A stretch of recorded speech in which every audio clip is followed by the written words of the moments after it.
Olá, oitavo ano, tudo bem com vocês? Espero que sim. Estamos voltando aí nessa aula, uma aula hoje de correção de exercícios, uma aula um pouquinho atípica, né? Já que é uma aula de reposição no sábado letivo, tá? Então resolvi fazer uma aula mais tranquila, fazer uma correção já dos exercícios desse roteiro que apliquei para vocês durante a semana, para não ficar acumulado para as nossas lives, para não ficar acumulado aí durante as nossas aulas, nem ficar aquele monte de coisa. Então, bom que vocês já tiveram essa aula durante a semana, já tem a correção agora para poder aprimorar aí os conteúdos, para poder fixar o que nós trabalhamos, tá bom? Então vai ser uma aula mais curtinha, tá? Mesmo porque já estão cansados, né? Já tivemos muitas aulas aí durante a semana, beleza? Então vamos lá. Eu reservei o exercício 11, 12, 13, 14, 15, 16 e 17 para a gente corrigir. Apesar de parecer que são muitos, né? Mas a correção deles é bem pequena, está envolvida aí com o que nós trabalhamos sobre o clima da América e também a questão relacionada à vegetação. Então, né, as questões que vão determinar o clima e, portanto, né, o seu aspecto vegetacional, né, que palavra difícil, né? Nessas questões também fala um pouquinho sobre os fenômenos climáticos, né? Aí tem uma questão que trata sobre furacões, não é isso? Então, vamos embora para as questões. Questão 11, vamos embora, vamos lá. Passa aqui. Olha só. Os oceanos contribuem com grande parte do volume de umidade que chega aos continentes. Essa umidade está ligada à temperatura das águas marítimas, assim como as correntes, que podem ser quentes ou frias. Já estudamos isso, né, em fatores climáticos. As correntes marítimas são parcelas de água de características próprias que se movem em oceanos e mares, preservando aspectos como grau de salinidade, temperatura e velocidade. Identifique uma influência natural e uma econômica que a corrente de Humboldt exerce no litoral da América Latina. Pessoal, a corrente de Humboldt, ela passa ali no litoral do Chile, naquela região ali do Oceano Pacífico, tá? Na costa, então, oeste da América Latina, tá? Então, essa corrente de Humboldt, ela é uma corrente fria, ela se origina nos polos. Então, por ser fria, ela libera uma quantidade menor de umidade no ar, tá bom?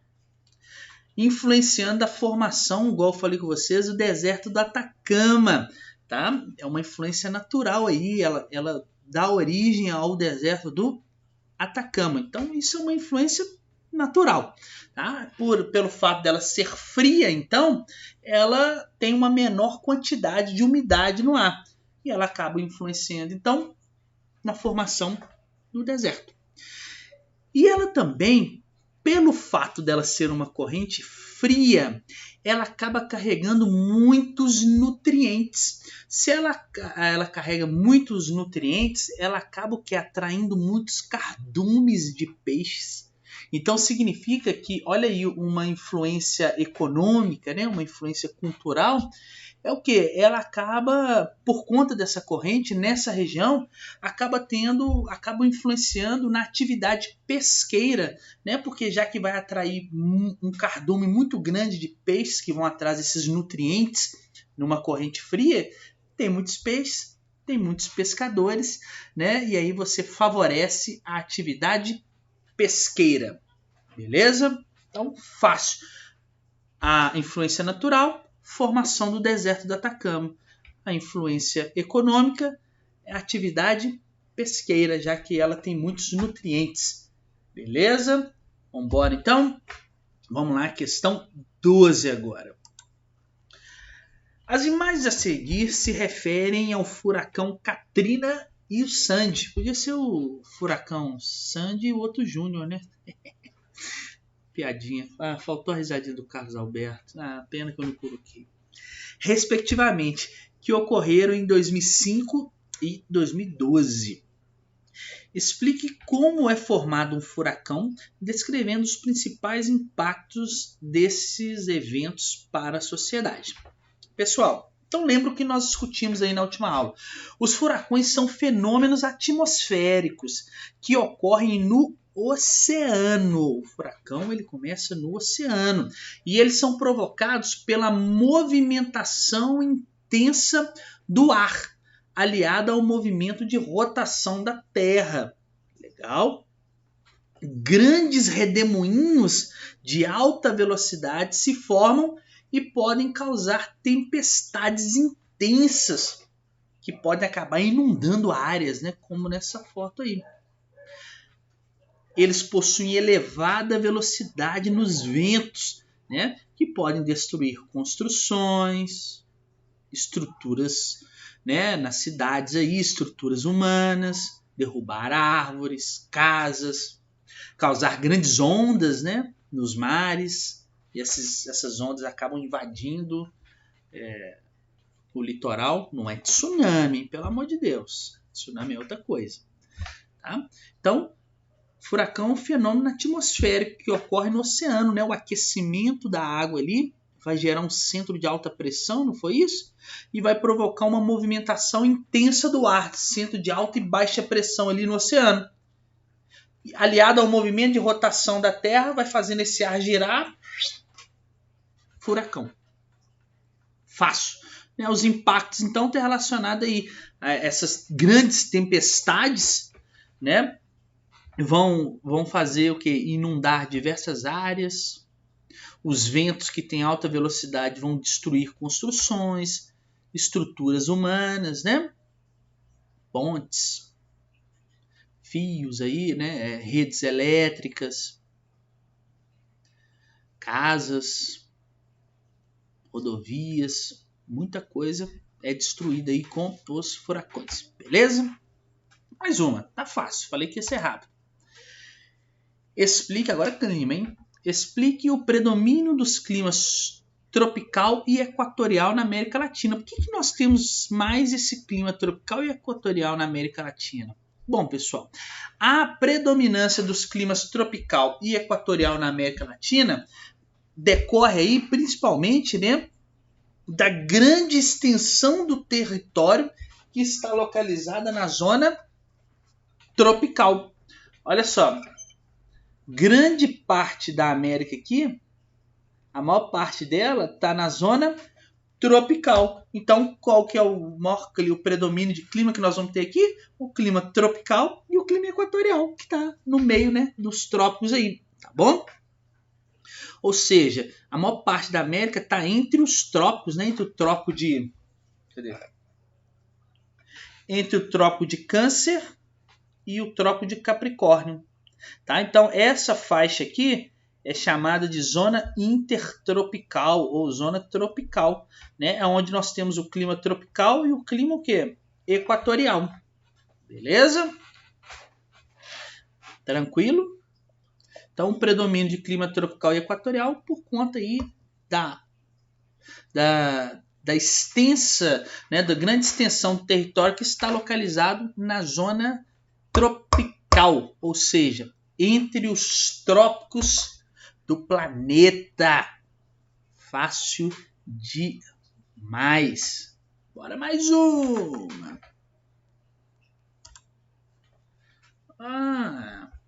Cite duas características do clima temperado continental e do temperado oceânico.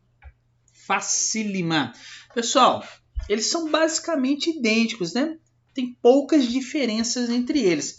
No clima temperado continental, os verões são mais curtos, quentes, com chuvas concentradas nos meses mais quentes. Tá? Como os invernos no temperado continental são mais rigorosos, a amplitude térmica ela é elevada. Lembre-se, temperado continental, porque eu tenho um fator climático que está influenciando aí, a continentalidade. o continente aquece e esfria muito rápido. Então eu tenho uma amplitude térmica muito alta. Então, olha lá, no clima temperado continental, os verões são mais curtos, mais quentes, com chuvas concentradas, tá bom? E os invernos são mais rigorosos. Amplitude térmica elevada, o verão quente e inverno frio. Legal? Já nas áreas de clima temperado oceânico, as temperaturas de inverno e de verão são mais amenas. As chuvas são mais distribuídas durante todo o ano. Por quê? Eu tenho a influência de um fator climático chamado maritimidade. Então, perto do mar, umidade o tempo todo. Chuva bem distribuída ao longo do ano. O mar vai servir como um regulador da temperatura. Então eu não tenho grandes oscilações entre o verão e o inverno. Falamos isso em fatores climáticos, né? Fácil também, pelo amor de Deus. Manda uma questão difícil aí. Vamos ver a 15. A América possui grande diversidade de paisagens vegetais. Já falando de vegetação, né? Como as florestas equatoriais, temperadas e a savana. Entretanto, o nível de devastação dessas áreas aumenta consideravelmente. Aponte 3 fatores responsáveis pela degradação das formações vegetais do continente americano. Então, o que tem contribuído aí para detonar com a vegetação do nosso continente aqui? E nós podemos dizer que há diversas formas, por exemplo, de exploração ilegal e descontrolada, do espaço, né, americano, que provocaram a redução das áreas de vegetação original, exploração da madeira, expansão da área de cultivo, né, de commodities, por exemplo, tipo a soja, não é verdade? Eu tenho áreas que foram desmatadas, vegetação que foram desmatadas para, por exemplo, utilizar para a produção de carvão vegetal, usar a madeira das árvores para produzir carvão vegetal, isso tudo aí, o desmatamento. As árvores podem ter sido retiradas, por exemplo, para celulose, né? Papel. Tá? No Brasil, por exemplo, a Mata Atlântica foi retirada, né, do litoral brasileiro para a expansão dos centros urbanos, para o crescimento das cidades. Então são várias atividades aí que foram responsáveis pela degradação da formação vegetal, né? A indústria do papel, a indústria do carvão vegetal, a indústria das commodities, né, da soja, por exemplo. Esqueci de citar um que acontece muito no Brasil, a pecuária, a criação de animais, né? Você desmata, tira para poder criar pasto para os animais. O que mais, hein? Que eu falei? As cidades que vão crescendo, você tem que arrancar as florestas originais. São muitos impactos, né? Tadinho da vegetação. Mais uma, 16. Hoje eu estou rapidinho.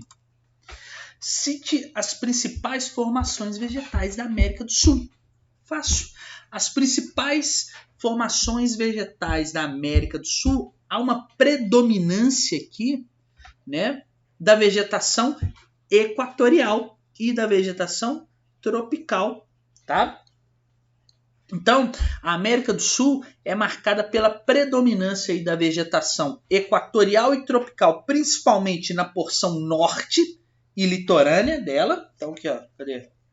Se você pega aqui a América do Sul, na porção norte, vocês não estão vendo, né? Na porção norte e na porção litorânea, nós temos a presença aí da vegetação equatorial e tropical. Tá bom? Nós temos as savanas, né, os cerrados no centro, na região central, tá bom? E nós temos aí também a presença né, de uma vegetação desértica no sul, aqui próximo à Cordilheira dos Andes, e a vegetação de montanha também nessa região aqui, onde existe a Cordilheira dos Andes. Facílima! Olha como é fácil estudar a América, o nosso continente. Vamos para a última. Relacione a distribuição espacial das formações vegetais aos climas presentes no continente americano. Então, falar clima e vegetação. E aí é fácil, né, a gente relacionar isso. O continente americano, por causa da sua extensão norte-sul, apresenta grande diversidade climática. Isso nós já falamos. E ele apresenta os seguintes climas: polar, subpolar, frio de alta montanha, subtropical, me lembra aí, temperado continental, temperado oceânico, equatorial, tropical, mediterrâneo. Nós temos lá o frio temperado, né? Bom, enfim, nós temos vários climas. E para cada clima desse, eu tenho uma vegetação associada. Por exemplo, ao clima equatorial, eu vou ter a vegetação, lá a floresta equatorial. Ao clima tropical, eu vou ter a vegetação tropical. Ao clima temperado, eu vou ter uma vegetação, a floresta, o quê? Temperada, né? Então, por aí tá. No clima mediterrâneo, eu vou ter a vegetação mediterrânea, tá? Então, para cada clima, eu tenho uma vegetação que está adaptada àquele tipo de clima. Ela vai estar adaptada àquele. Se é um clima frio, a vegetação está adaptada a um clima frio. Se é um clima quente e úmido, a vegetação, obviamente, ela está adaptada, né, a passar longas estações com umidade, a longas estações quente, né? Eu tenho vegetações, tipo a vegetação desértica, por exemplo, né, que ela está adaptada, né, a passar um longo período de estiagem, sem chuva, sem água, tá? Então é importante a gente relacionar que a vegetação, não só na América, né, em todo o mundo, ela está diretamente relacionada ao tipo climático. Beleza? Então, muito obrigado por terem assistido a aula e até semana que vem. Tchau para vocês. Se tiverem dúvida, não deixem de me chamar. Tchauzinho e hasta luego. Fui!